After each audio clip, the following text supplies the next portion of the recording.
अस्सलाम वालेकुम नाजरीन, आप देख रहे हैं नया पाकिस्तान और मैं हूं शहजाद इकबाल। साबिक वजीर आजम इमरान खान के खिलाफ तौहीन मजहब और दहशतगर्दी के मुकदमात बनाने के बाद वफाकी हुकूमत अब इमरान खान के खिलाफ आर्टिकल 6 के तहत गद्दारी का मुकदमा बनाने की ख्वाहिश जाहिर कर रही है। इमरान खान की सिफारती मरासले से मुतल्लिक ऑडियोज लीक होने के बाद वफाकी हुकूमत ने इमरान खान के खिलाफ जाराना रवैया अपना लिया है। इमरान खान की जानिब से साइफर को साजिश बनाने के मामले को सीरियस सिक्योरिटी ब्रीच करार दिया जा रहा है। नून लीग की नायब सदर मरियम नवाज समेत 5 वफाकी वुज़रा ने आज चेयरमैन पाकिस्तान तहरीक इंसाफ इमरान खान के खिलाफ जाराना प्रेस कॉन्फ्रेंस की। लाहौर में होने वाली प्रेस कॉन्फ्रेंस में मरियम नवाज ने इमरान खान पर कड़ी तनकीद की और इमरान खान को गिरफ्तार न करने पर अपने अंकल्स और वजीर दाखिला राना सनाउल्लाह से भी शिकवा किया। और हैरानकुन बात यह है कि शिकवे के कुछ ही देर बाद इमरान खान के वारंट गिरफ्तारी जारी होने की खबर सामने आ गई। मरगला थाने के इलाके मजिस्ट्रेट ने ये वारंट थाना मरगला में दर्ज मुकदमे में जारी किए हैं, जिसमें इमरान खान पर 20 अगस्त को मुबैना तौर पर अमन को नुकसान पहुंचाने और धमकी आमेज बयानात देने समेत दीगर इल्जामात लगाए गए हैं। वारंट गिरफ्तारी जारी होने से पहले नून लीग की नायब सदर मरियम नवाज ने इमरान खान पर कड़ी तनकीद की थी। इमरान खान को बार बार गद्दार कहा और अपने साथ बैठे वुज़रा और अंकल से शिकवा किया कि कानून के हाथ जिस गद्दार के गिरबान तक पहुंचने चाहिए थे वो इमरान खान आज भी आज़ाद घूम रहा है। इसे गिरफ्तार क्यों नहीं किया जाता? जिस तरह डोनाल्ड ट्रंप के घर पर छापा मारकर दस्तावेजात बरामद की गई, इसी तरह छापा पड़ना चाहिए।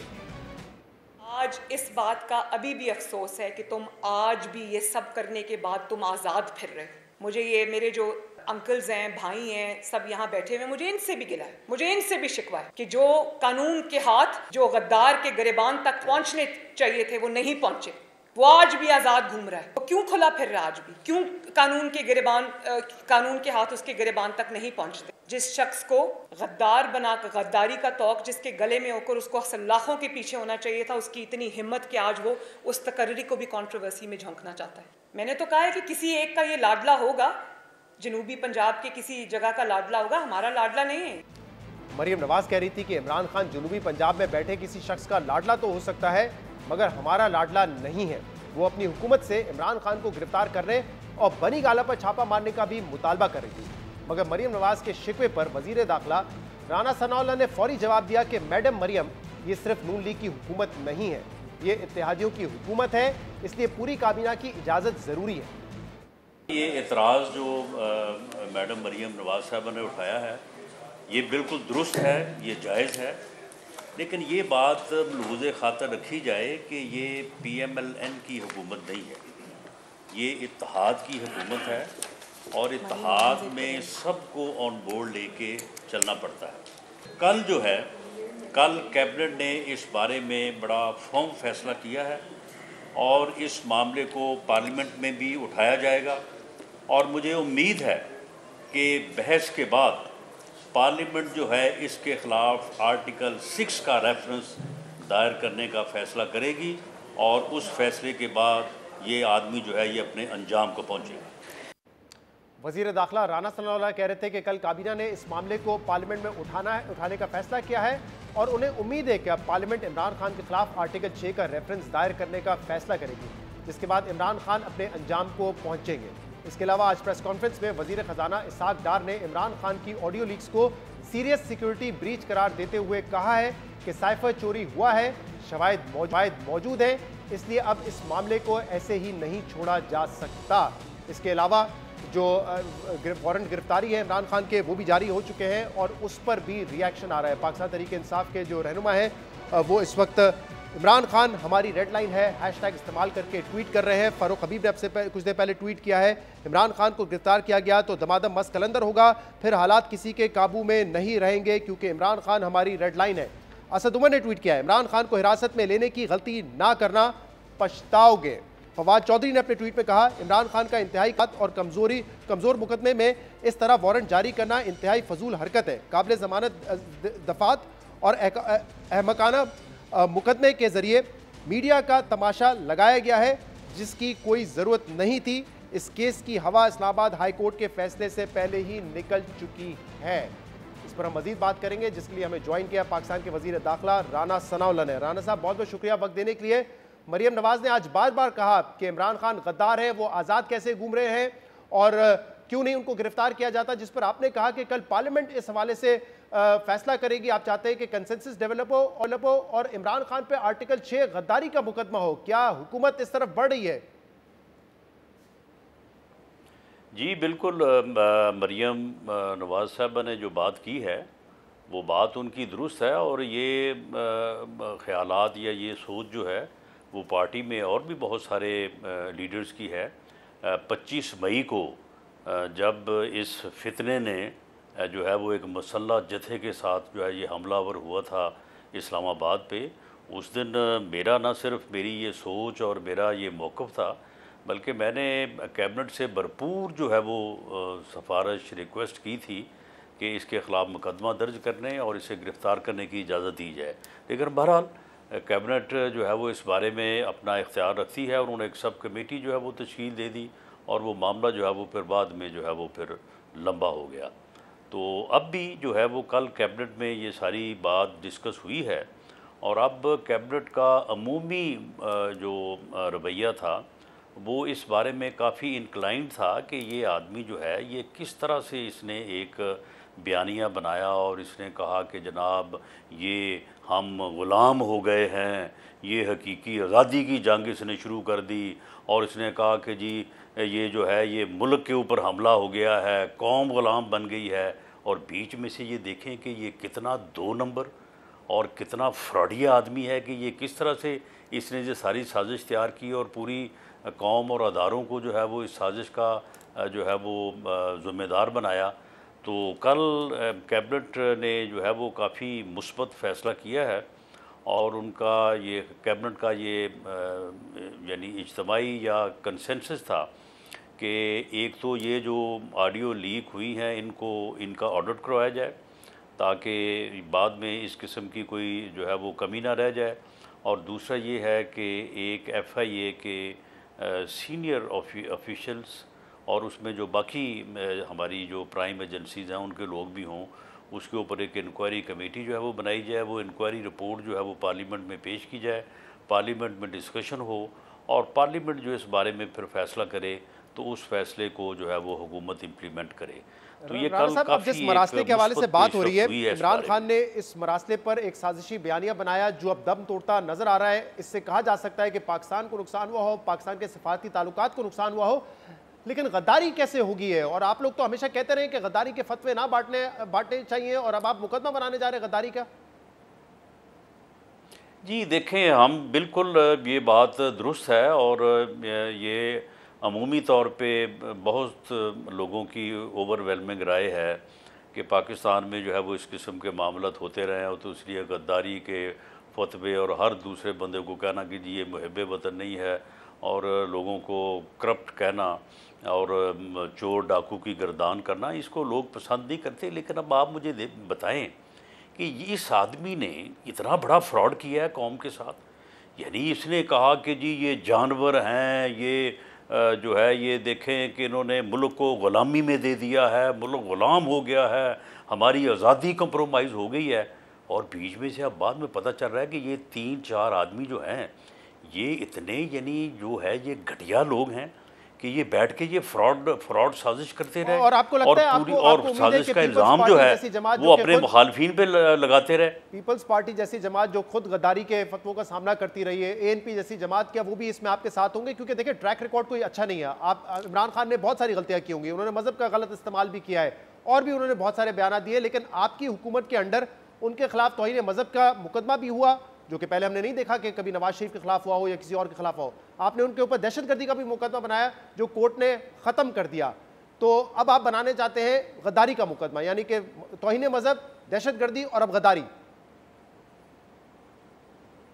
नहीं देखें शहजाद, मामला इस तरह से नहीं है। कोई अगर वज़ीर दाखिला की राय या इवन जो है वो कैबिनेट की राय जो है वो कोई हतमी दर्जा नहीं रखती। ये फ़ैसले तो बहरहाल अदालतों में होने हैं, लेकिन जो इसका अमल है, यानी जिस तरह से इसने एक साजिश तैयार की, एक फितना परवरी की, एक 2 नंबरी की पूरी कौम के साथ, किस तरह से पूरी कौम के ऊपर इल्ज़ाम लगाया, किस तरह से हमारी आज़ादी को इसने कंप्रोमाइज़ किया, किस तरह से कहा कि जी हकीकी आज़ादी की जदोजहद शुरू की जाए, और बीच में से अब जो बात सामने आई है, मैं समझता हूँ कि ये बहुत बड़ा जुर्म है। इसका ये जुर्म नाकाबिले माफ़ी है।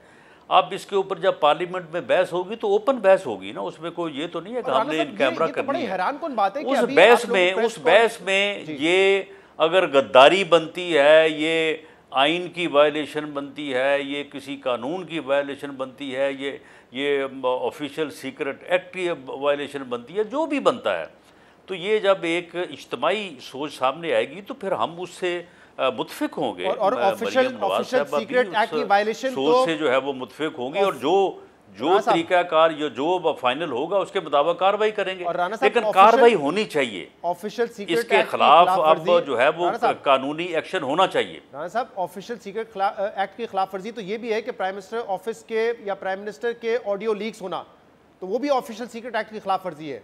जिसने भी किया है तहकीकात करेंगे, कभी हम पहुंचेंगे नतीजे पे किसने किया है, क्या उसके खिलाफ भी कार्रवाई होगी? जी उसके ऊपर जो नेशनल सिक्योरिटी कमेटी है उसमें बड़े बुनियादी फैसले हुए हैं, और उसमें जो है वो बहुत एक उसको सीरियसली लिया गया है, और उसमें जो साइबर क्राइम और साइबर से मुतल्लिका जो प्रोटोकॉल्स हैं उसके मतलब एक बड़ी कॉम्प्रिहेंसिव जो है वो एक्सरसाइज करने हम जा रहे हैं, और उसके ऊपर एक कमेटी जो है वो तश्कील दे दी गई है, और उसकी ज़िम्मेदारी जो है वो मुझे दी गई है। तो इंशाल्लाह ताला आप देखेंगे, अब वो जो NSC है उसकी जो है वो मिनट्स को या कार्रवाई को ऑन एयर तो नहीं किया जा सकता। राणा साहब ये मुझे बताइए कि ये कैसे हो गया? आपको भी और आपके ज़रिए सबको कि इस बारे में जो है वो बड़ा सीरियस जो है वो नोटिस लिया गया, और आइंदा इंशाल्लाह ताला इस किस्म का कोई वाकया इंसिडेंट नहीं होगा। अच्छा राणा साहब, ये कैसे हुआ कि मरियम नवाज वहां पे ये कह रही है कि गद्दार है, इसको आज़ाद कैसे घूम रहा है, अरेस्ट किया जाए? आपने कहा कि कल होगा मामला,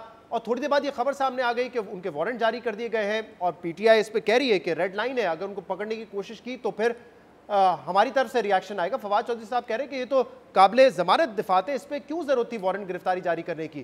क्या गिरफ्तार करने का इरादा रखते हैं इमरान खान को? वो एक पंजाबी की बुज़ुर्गों की मिसाल है कि अगर कोई कहे ना कि कुत्ता आपका कान ले गया है, तो कुत्ते के पीछे भागने से पहले कान को जो है ना वो हाथ लगाना चाहिए, देख लेना चाहिए कि वो ले भी गया या नहीं ले गया। इनको ये समझ नहीं है, यानी किस किस्म की जो है ये सोच रखते हैं वो। भाई ये वारंट तो रूटीन में, यानी जब ये मुकदमा दर्ज हुआ दहशतगर्दी की दफात के तहत, इन्होंने उसे हाई कोर्ट में चैलेंज कर दिया। अब हाई कोर्ट ने मुकदमा ख़त्म नहीं किया, हाई कोर्ट ने ये नहीं कहा कि इसका जो उस दिन स्पीच करना था वो जुर्म नहीं था। हाई कोर्ट ने ये नहीं कहा कि इसने कोई जुर्म नहीं किया या इसके ख़िलाफ़ मुकदमा गलत दर्ज हुआ। हाई कोर्ट ने सिर्फ ये कहा कि ये जो 780 है दहशतगर्दी की दफात है ये ठीक नहीं लगाई, बाकी दफात जो है वो ठीक है, तो लिहाजा उन्होंने 780 खत्म कर। अभी मुझे बताइए, गिरफ्तार कर रहे हैं नहीं कर रहे? मुकदमा जो है, नहीं सुन लें, अब ये मुकदमा जो है ये हाई कोर्ट के फैसले की बुनियाद पे रूटीन में ये चला गया अब सेशन कोर्ट। अब सेशन कोर्ट में और अब इलाका मजिस्ट्रेट जहाँ पे इसने ट्रायल होना है, वहाँ पे जब ये मुकदमा पेश हुआ तो लाजम था कि या मुलज़म का ज़मानतनामा पेश होता या मुलज़म पेश होता। जब वो पेश नहीं हुआ तो ये एक रूटीन है कि अदालत जो है वो फिर एक वारंट जो है वो जारी करती है। मतलब सर मैं पूछना चाह रहा हूं, गिरफ्तार करने का कोई इरादा है जो है वो आके पेश हो, और पेश हो के तो जो है वो उसमें अपनी ज़मानत दाखिल करे और ट्रायल जो है वो पेश करे। नहीं, वो तो काबिल ज़मानत जुर्म है, उसमें जो है वो गिरफ्तारी का जो है वो सवाल ही नहीं उठता। ये एक रूटीन में जो एक रूटीन है उसमें जो है वो उसका वारंट जारी हुआ, और ये वारंट भी मेरा ख्याल है कि आज का जारी शुदा नहीं है, बल्कि इसको 2-3 दिन पहले जारी हुआ होगा। तो इनको इतना नहीं समझ है, और ये उसको ये मुझे बताया कि कल मीटिंग में लोगों को इकट्ठा कर रहे हैं। कल काबीना की मीटिंग में ये बात भी सामने आई कि जो मरासले की कॉपी प्राइम मिनिस्टर हाउस में थी उसकी एंट्री तो है, लेकिन वो गायब हो चुका है, वहां से वो चोरी हो चुका है। ये भी कल खबर सामने आई। तो फवाद चौधरी साहब तो कह रहे हैं कि यार आप लोग प्लीज खुदा के वास्ते पढ़े, देखें कि वो स्पीकर को भिजवाया था, स्पीकर ने चीफ जस्टिस को भिजवा दी, वो कॉपी वहां पे पड़ी हुई है। तो आपने सोचे समझे बगैर चोरी का इल्जाम लगा दिया, और ये बात भी आपको 5 माह बाद ख्याल आया कि वो तो मौजूद ही नहीं है वहां पे मरासला। नहीं देखें, कोई यानी जो रिकॉर्ड पड़ा होता है प्राइम मिनिस्टर हाउस में, उसको रोज़ तो नहीं ना उठा के उसको चेक करता या फाइलें देखता। अब ज़रूरत पड़ी है तो उसको जो है वो देखा गया। उसकी वैसे कॉपीज़ स्पीकर ऑफिस में और जगहों पे भी होंगी, दफ्तर खारजा में भी होंगी, लेकिन जो कॉपी प्राइम मिनिस्टर हाउस में रिसीव हुई है, अब अगर रिसीव हुई है तो फिर कॉपी वहाँ पे मौजूद होनी चाहिए थी, लेकिन वो कॉपी जो है वो मौजूद नहीं है। और मालूम ये होता है कि फॉर्मर प्राइम मिनिस्टर जो है वो उसे जेब में डाल के ले गए। वो कह रहे हैं चीफ जस्टिस के पास पड़ी हुई है, चेक किया आपने ये? नहीं तो चीफ जस्टिस के पास कॉपी भेजी होगी ना, जो कॉपी रिसीव हुई है यहाँ पे, वो किधर है? नहीं, वो उसी कॉपी की बात करें, वही भेजी, क्योंकि इसकी फोटो कॉपीज तो नहीं निकाल सकते ना ऑब्वियसली मरासले की। नहीं तो मामला ये है कि वो अगर उसकी कॉपी भेजी, वही कॉपी भेजी है, तो फिर बाकी जगहों पे स्पीकर को कॉपी कैसे भेज दी और कई जगहों पे कॉपी कैसे भेज दी? वो तो उस कॉपी की उन्होंने को फोटो कॉपीज करवाई होंगी, फोटो कॉपीज करवाई होंगी। और फिर दूसरी बात यह है कि जो इन्होंने भेजा है ना, इन्होंने ये जो फ्रॉड किया ना मिनट्स रिकॉर्ड करने का, ये वो भेजे हैं इन्होंने। जो असल कॉपी है ना, असल सही, वो नहीं इन्होंने भेजी। वो प्राइम मिनिस्टर हाउस में रिसीव हुआ, वो प्राइम मिनिस्टर हाउस में भी नहीं है। अच्छा, इन्होंने मिनट्स भेजे, आप ये कह रहे हैं? जी, वो इन्होंने चीफ जस्टिस को या स्पीकर को वो जो फ्रॉडुलेंट मिनट्स रिकॉर्ड किए, जिन मिनट्स को रिकॉर्ड करने की साजिश हो रही है, और ये कह रहा है कि चुप करके खामोशी से कर दो और जो मर्जी लिख दो, तो वो भेजे। एक सिर्फ तासुर ये उभर रहा है कि शहबाज शरीफ साहब की ऑडियो लीक्स हुई प्राइम मिनिस्टर हाउस से, और आप कह रहे थे बड़ी डैमेजिंग नहीं है, आपने हमारे शो पे कहा कि कोई नहीं, हमारी गुड गवर्नेंस साबित होती है। तो कहा जा रहा है कि वो बहाना था लीक करने का ताकि इमरान खान की बतौर वजीर आजम के वक्त की ऑडियोज लीक की जा सके, ऐसा है क्या? नहीं देखें, इसमें ये बात जो है ये काफ़ी वजाहत के साथ जो है वो आ चुकी है NSC की मीटिंग में। हमारी जो प्रीमियर एजेंसीज़ हैं उनके पास इतनी कैपेसिटी है कि वो इस किस्म के कज़िये को जो है वो हल कर लें। तो ये इसमें ऐसा नहीं है। ये जो है ये इसमें प्राइवेट, मैं इतना ही कह सकता हूँ, इससे ज़्यादा मैं नहीं कह सकता। तो इसमें प्राइवेट पर्सन जो है ना वो शामिल हैं इसमें। बहुत बहुत शुक्रिया, बहुत बहुत शुक्रिया। राना सनाउल्लाह मौजूद थे। प्रोग्राम में ब्रेक शामिल करते हैं, इसके बाद पीपल्स पार्टी का मौक़िफ़ लेंगे इस इशू पर। वेलकम बैक नाज़रीन। वज़ीर दाखिला राना सनाउल्लाह का कहना है कि मामला पार्लियामेंट में लेके जाएंगे, वहाँ फैसला होगा। तमाम जमातें फैसला करेंगी कि क्या इमरान खान पे आर्टिकल 6 गद्दारी का मुकदमा बनाना है या नहीं। इस पर हम मज़ीद बात करेंगे, जिसके लिए हमें ज्वाइन किया है पाकिस्तान पीपल्स पार्टी के सीनियर रहनुमा और वज़ीर आज़म के मुशीर कमर जमान कायरन। कायरन साहब, बहुत बहुत शुक्रिया वक्त देने के लिए। कायरन साहब, आपसे कुछ देर पहले नून लीग की सीनियर तरीन क़यादत प्रेस कॉन्फ्रेंस की है, जिसमें मरियम नवाज ने बार बार काबीना के मेंबर्स से शिकवा किया है कि इमरान खान गद्दार है तो उसको गिरफ्तार क्यों नहीं किया जाता, वो आज़ाद क्यों घूम रहा है। और इसके जवाब में राना सनाउल्लाह ने यह कहा है कि कल काबीना ने फैसला किया है कि इमरान खान का जो मामला है ऑडियो लीक्स का साइफर पर, उसको पार्लियामेंट में लेके जाएंगे और फिर आर्टिकल 6 का रेफरेंस बनाएंगे। इसमें जो मखलूत हुकूमत है सबकी रजामंदी जरूरी है। तो क्या पीपल्स पार्टी भी चाहती है कि इस मामले पर इमरान खान के खिलाफ आर्टिकल 6 का मुकदमा बनाया जाए? बहुत शुक्रिया शहजाद साहब। गुजारिश ये है कि जहां तक तलब तो यह है ना कि खान साहब ने जो कुछ कहा है उसमें तो कोई कमी रह नहीं गई। उन्होंने कौम का अखलाक बिगाड़ा है, तबाह किया है, वो कौम को फ्रेगमेंटाइज कर रहे हैं, वो मजहब का बेदर्दी से इस्तेमाल कर रहे हैं और हिजान पैदा कर रहे हैं। लेकिन उनके जो इक़दामात हैं उनको कानून के अंदर तो उनकी पकड़ जरूर होनी चाहिए, उनके खिलाफ कार्रवाई होनी चाहिए। अब कार्रवाई क्या होनी चाहिए इसके ऊपर डिफरेंट आरा हो सकती है। मरियम बीबी का इस्तेहकाक है, वो अपनी जमात की क्या लीडर है, वो अगर ये समझती है कि फौरी तौर पे कार्रवाई होनी चाहिए तो ये उनका हक है। लेकिन उनकी जमात, इस वक्त इंटीरियर मिनिस्टर भी वो हैं, जो वज़ीर आज़म भी वो हैं। लेकिन ये बात दुरुस्त है कि हम एक इत्तेहादी हुकूमत है और एक ऐसा फैसला राना साहब, इसमें कायर साहब, राना साहब ने ये कहा है कि कल काबीना में ये फैसला हुआ है कि इस मामले को पार्लियामेट में लेके जाएंगे, वहां से तमाम पार्टीज एंडोर्स करेंगी और फिर रेफरेंस बनेगा आर्टिकल 6 का। साहब मुझे मौका दें, मैं इस पर बात करूं। देखिए, एक वसील बुनियाद हुकूमत है, इसके अंदर कोई भी बड़ा फैसला, एक तो है रूटीन के फैसले जो काबीना में बैठ के हम कर लेते हैं, एक वो फैसला जिससे पाकिस्तान की सियासत मुतासर हो सकती है, हमारे यहाँ कोई उसके दीगर असरात आ सकते हैं, उसके ऊपर एक वसी मशावरत की जरूरत है। कल काबीना में इस पर बड़ी सैर हासिल बहस हुई है। तमाम जमातों के जो लोग थे उन्होंने अपनी अपनी आरा का इजहार किया और इस पर एक कमेटी बना के इसके ऊपर डिस्कशन करके वे फॉरवर्ड का या एक लाएअमल बनाने का कहा गया। मैं उस कमेटी का हिस्सा नहीं था, इसलिए मुझे नहीं पता कि उस कमेटी के अंदर क्या डिस्कशन हुई है। लेकिन ये बात उस वक्त भी हुई कि हाँ, इसके ऊपर वसील बुनियाद मुशावरत होनी चाहिए और इसको पार्लियामेंट में ले जाना चाहिए। अब ये कि कैबिनेट के फैसले के बाद उसको पार्लियामेंट में ले जाया जाएगा या पहले पार्लियामेंट से इस पे कॉन्सेंट ली जाएगी या पार्लियामेंट की राय ली जाएगी। मैं कार साहब मुझे इजाजत दीजिए, अगर मुख्तसर में आपकी अपनी राय जान सकूं, क्योंकि आपकी हुकूमत ने इमरान खान पर, उनके साथियों पर पहले तौहीन मजहब का मुकदमा बनाया, फिर दहशतगर्दी का मुकदमा बनाया और अब आप गद्दारी के मुकदमा बनाने जा रहे हैं। क्या जाती तौर पर आप इसके हक में, आपके ख्याल में होना चाहिए? खान साहब के खिलाफ हमने तौहीन मजहब का कोई मुकदमा नहीं बनाया।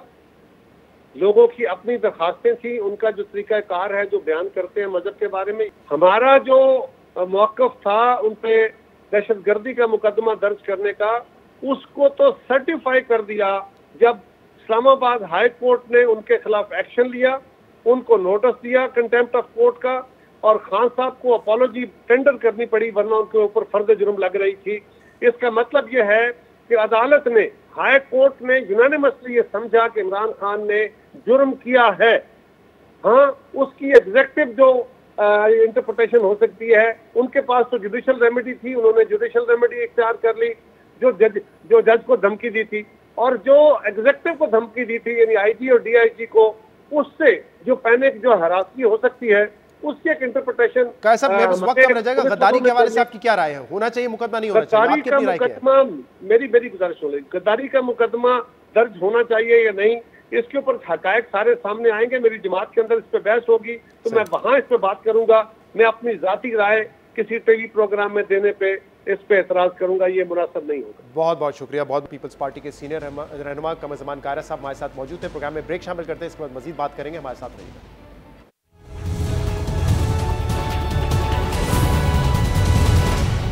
Welcome back. 5 साल की कानूनी जंग के बाद नून लीग की नायब सदर मरियम नवाज को इस्लामाबाद हाई कोर्ट से बड़ा रिलीफ मिल गया है। इस्लामाबाद हाई कोर्ट ने एवनफील्ड केस में अपने मुख्तसर फैसले में मरियम नवाज को नवाज शरीफ की मुआवनत के इल्जाम से बरी कर दिया है, जिसके बाद मरियम नवाज की 7 साल की सजा खत्म हो गई है और वो अगला इलेक्शन लड़ने के लिए भी अहल हो गई है।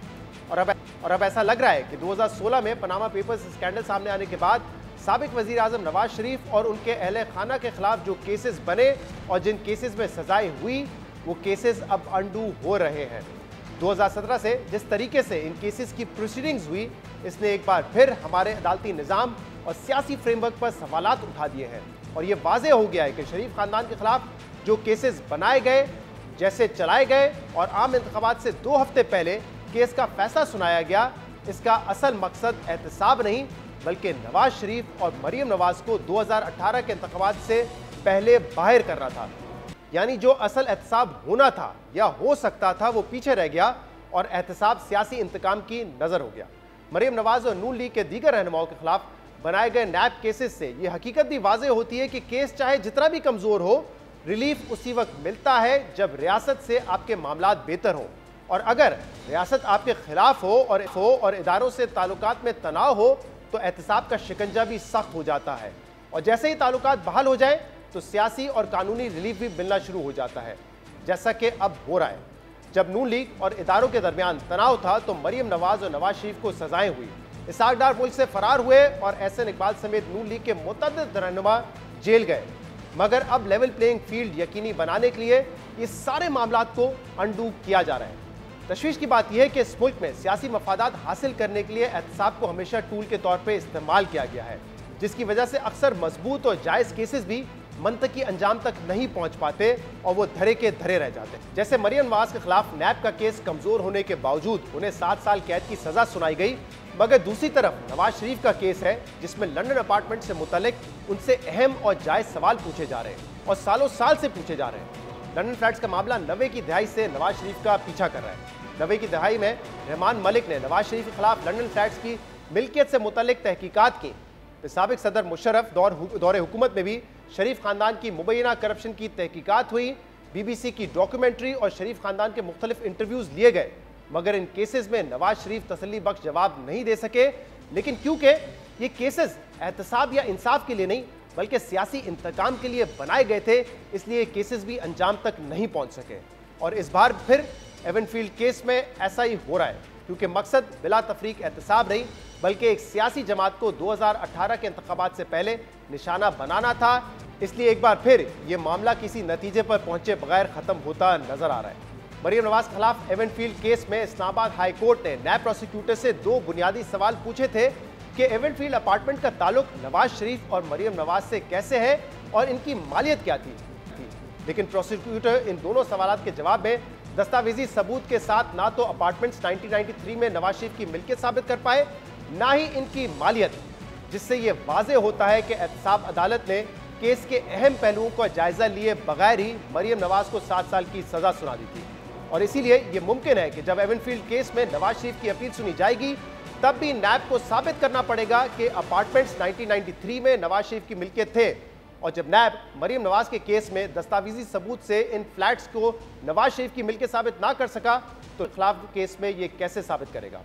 इस्लामाबाद हाई कोर्ट ने 2 रोज पहले नैब प्रोसिक्यूटर सरदार मुजफ्फर अब्बासी से पूछा था कि लंदन फ्लैट्स की मिल्कियत और मालियत साबित करें, तो प्रोसिक्यूटर ने जवाब दिया था कि फ्लैट्स की कीमत का तयन जरूरी नहीं है, हमने मिल्कियत साबित कर दी है, जिस पर अदालत ने रिमार्क्स दिए कि लंदन फ्लैट्स की कीमत के बगैर नैब असासाजात केस बना ही नहीं सकता। अब अहम सवाल यह है कि क्या ये केसेस बिल्कुल बेबुनियाद थे जिसकी वजह से ये केस हाई कोर्ट में टिक नहीं सका, या केस तो मजबूत था लेकिन इल्जाम को साबित करने के लिए नैब दस्तावेजी सबूत हासिल करने में नाकाम रहा, जिसकी वजह से हाई कोर्ट ने एहतसाब अदालत का केस उड़ा दिया। क्योंकि अदालत ने अपने रिमार्क्स में यह भी कहा था कि नैब इस केस को ज्यादा बेहतर तरीके से बता सकता था। वाजिद जिया को अगर पता चला था कि फ्लैट्स की मालियत 50 करोड़ रुपए है तो इसके दस्तावेजात सामने लाई जा सकती थी। अदालत ने मुख्तलिफ समातों में नैब से लंदन फ्लैट्स की मिल्कियत साबित करने के लिए भी दस्तावेजी सबूत मांगे, मगर नैब इसमें नाकाम रहा। इसलिए सवाल यह है कि नैब लंदन फ्लैट्स की मिल्कियत क्यों साबित नहीं कर पा रहा, जबकि शरीफ खानदान और नून लीग के सीनियर रहनुमाओं के बयानात में तजादात से वाज़ेह होता है कि लंदन फ्लैट्स 1993 से शरीफ खानदान की मिल्कियत है। कभी एतराफ़ किया गया कि लंदन फ्लैट्स 1993 में खरीदे गए, कभी कहा गया कि फ्लैट्स कतरी शाही खानदान की मिल्कियत है और शरीफ खानदान सिर्फ इन फ्लैट्स में किराए पर रहता है, तो कभी बताया गया कि हुसैन नवाज ने ये फ्लैट्स 2006 में मॉर्गेज में खरीदे, तो कभी बताया गया कि मरियम नवाज और इनके भाइयों की कोई जायदाद ही नहीं है। सबसे पहले आपको सुनवाते हैं कि 1999 में इन अपार्टमेंट के हवाले से हसन नवाज ने क्या कहा था। हसन नवाज 1999 में बीबीसी को इंटरव्यू में तस्दीक कर रहे थे कि अपार्टमेंट उनकी पोजेशन में है, लेकिन वो किराए पर रहते हैं और इसका किराया पाकिस्तान से भेजा जाता है। लेकिन कुलसूम नवाज ने कुछ ही माह बाद बरतानवी अखबार गार्डियन को इंटरव्यू में ये तस्लीम किया कि ये अपार्टमेंट इनकी मिल्कियत है। इस इंटरव्यू में कुलसूम नवाज ने 2000 में बताया था कि पार्कलैंड फ्लैट्स इसलिए खरीदे गए क्योंकि इनके बच्चे लंदन में पढ़ रहे हैं। उन्होंने कहा कि खरीदे गए हैं क्योंकि उनके बच्चे लंदन में पढ़ रहे हैं। जबकि कुलसूम नवाज के अलावा पार्टी के 2 सीनियर रहनुमा भी पनामा स्कैंडल सामने आने से पहले तस्दीक कर चुके थे कि अपार्टमेंट 3 में नवाज शरीफ ने खरीदे थे। 30 साल हो गए उन फ्लैट्स को खरीदे, अभी तक मुकम्मल कर्जा वापस नहीं किया जा सका, अभी तक कर्जा वापस हो रहा है। अब 1999 में हसन नवाज कह रहे थे कि मैं किराए पे रहता हूं, लेकिन उनकी वालदा सन 2000 में कह रही थी कि अपार्टमेंट हमने बच्चों के लिए खरीदे हैं। और इसी बात की तस्दीक ख्वाजा आसिफ ने भी की, चौधरी निसार ने भी की कि अपार्टमेंट्स 92-93 में खरीदे गए थे। अहम बात यह कि तासुर है कि 2016 में पनामा पेपर्स में पहली बार ये बात सामने आई कि शरीफ खानदान की ऑफशोर कंपनीज है जो इन 4 अपार्टमेंट्स को होल्ड करती हैं, ओन करती हैं, लेकिन ये बात दुरुस्त नहीं है। हुसैन नवाज ऑफशोर कंपनीज के हवाले से, और ये ऑफशोर कंपनीज लंदन अपार्टमेंट को ओन करती हैं और वो इनके मालिक हैं और मरियम नवाज इसकी ट्रस्टी हैं, ये पहले ही बता चुके थे पनामा पेपर्स आने से चंद माह पहले। पार्क लेन अपार्टमेंट्स हैं, वो अल्हम्दुलिल्लाह मैंने ही खरीदे थे। वो एक ट्रस्ट बेसिकली उसको ओन करता है और वो ट्रस्ट जो है वो मेरी बहन मरियम के नाम से है, जो कि मैंने बनाया है। ये बात है 2006 की, मैंने बल्कि खरीदी जिस वक्त। हुसैन नवाज कह रहे हैं कि वो 2006 से इन अपार्टमेंट्स के मालिक हैं और वो ऑफशोर कंपनीज इन अपार्टमेंट्स को होल्ड करती हैं और मरियम नवाज इसकी ट्रस्टी हैं। दिलचस्प बात यह है कि जब ये इंटरव्यूज दिए गए उस वक्त किसी को समझ नहीं आ रहा था कि अचानक से हुसैन नवाज के इंटरव्यू देने का मकसद क्या है और पहली बार शरीफ फैमिली के बैरूनी असासों को तस्लीम करने के पीछे राज क्या है। लेकिन बाद में यह वाज़ेह हुआ कि हुसैन नवाज को जब ICIJ की तरफ से इन अपार्टमेंट्स के बारे में सवाल भेजे गए तो उन्हें इल्म हुआ कि यह खबर आने वाली है, तो फिर उन्होंने इंटरव्यूज में पहले ही इन अपार्टमेंट्स की मिल्कियत तस्लीम की और बताया कि मरियम नवाज इन अपार्टमेंट्स की ट्रस्टी हैं, इन कंपनीज की ट्रस्टी हैं। यानी अगर पनामा पेपर्स ना लीक होते तो शायद आज भी शरीफ खानदान की तरफ से इन अपार्टमेंट्स की मिल्कियत को तस्लीम ना किया जाता, जैसे कि 2011 में भी नहीं किया गया था। अहम बात यह कि हुसैन नवाज ने 2016 में यह बात कही थी कि मैं इन अपार्टमेंट्स का मालिक हूं, मैं इनको ओन करता हूं, और मरियम नवाज 2006 से लंदन अपार्टमेंट्स की ट्रस्टी है। मगर मरियम नवाज ने 2011 के एक इंटरव्यू में कहा था कि लंदन में ना उनकी कोई प्रॉपर्टी है और ना ही उनके भाइयों और बहनों की कोई प्रॉपर्टी है। वो कहते हैं कि मेरी 5 प्रॉपर्टीज हैं या 6 प्रॉपर्टीज हैं सेंट्रल लंदन में। मेरी सेंट्रल लंदन में प्रॉपर्टीज तो दूर की बात है, मेरी पाकिस्तान में भी कोई प्रॉपर्टी नहीं है। मैं अपने वालिद के साथ रहती हूँ और मुझे समझ नहीं आई कि मेरी और मेरी वालदा की और बहन भाइयों की प्रॉपर्टीज ये कहाँ से निकाल के ले आए हैं। ये अगर इस बात को प्रूफ करते हैं तो मैं आप जो भी मैं मानने को तैयार हूँ कि ठीक है कि ये जो बिल्कुल कह रहे हैं सही कह रहे हैं। 2006 से एवनफील्ड अपार्टमेंट की ट्रस्टी होने के बावजूद 2011 में मरियम नवाज कह रही थी कि ना मेरी कोई प्रॉपर्टी लंदन में है, ना मेरे भाई और बहन की कोई लंदन में प्रॉपर्टी है। और अगर पनामा पेपर्स ना आते तो शायद आज भी शरीफ खानदान की यही पोजीशन रहती। इन इंटरव्यूज के अलावा 90 की दहाई से शुरू होने वाली तहकीकात, BBC की डॉक्यूमेंट्री, रेमंड बेकर की किताब और मुख्तलिफ तहकीकाती स्टोरीज में भी ये बताया है कि लंदन के फ्लैट्स 90 की दहाई से शरीफ खानदान की मिल्कियत थे। मगर इन तमाम बयानात और माजी की तहकीकात के बावजूद JIT और NAB अभी तक नवाज शरीफ को 2006 से पहले अपार्टमेंट का मालिक साबित करने में नाकाम है। और इसकी एक बुनियादी वजह है जिसकी तफसील आपको बताते हैं। लंदन फ्लैट्स को नवाज शरीफ की मिल्कियत साबित करने में सबसे बड़ी रुकावट ब्रिटिश वर्जिन आइलैंड का 2004 से पहले का कानून है, जिसके मुताबिक प्रॉपर्टी या कंपनी अपने नाम पर रखना लाजमी नहीं था। जिस किसी के पास कंपनी के बेरे सर्टिफिकेट होते थे, कंपनी उसी की मिल्कियत होती थी। लेकिन 2004-05 के बाद ये कानून तब्दील हुआ, जिसके बाद कंपनी की मिल्कियत के लिए अपने नाम पर शेयर रजिस्टर करना लाजमी थे। और इसी कानून की तब्दीली की वजह से 2006 में हुसैन नवाज ने अपनी कंपनीज को अपने नाम से रजिस्टर करवाया। एहतसाब अदालत ने फैसले में इसका जिक्र भी किया है कि म्यूचुअल लीगल असिस्टेंस के जरिए यह हकीकत ब्रिटिश वर्जिन आइलैंड के अटॉर्नी को मालूम हुई। इसलिए NAB के लिए यह साबित करना कि 2006 से पहले इन अपार्टमेंट्स की मिल्कियत किसके पास थी आसान नहीं होगा। लेकिन मुख्तलिफ बयानात और इंटरव्यू से यह बात तस्लीम शुदा हकीकत है कि अपार्टमेंट्स 90 की दहाई से शरीफ खानदान के पोजेशन में हैं। तो क्या पोजेशन में होने की बुनियाद पर अदालत बारे सबूत मुल्जिम पर डालेगी या NAB को ही दस्तावेजी सबूत के साथ मिल्कियत साबित करना होगी? और अगर बारे सबूत NAB पर रहता है तो ये कहना शायद गलत ना होगा कि मरियम नवाज की तरह नवाज शरीफ को भी अदालत से बहुत जल्द रिलीफ मिल जाएगा। आज के प्रोग्राम में इतना ही। शो कीजिए। अल्लाह हाफ़िज़।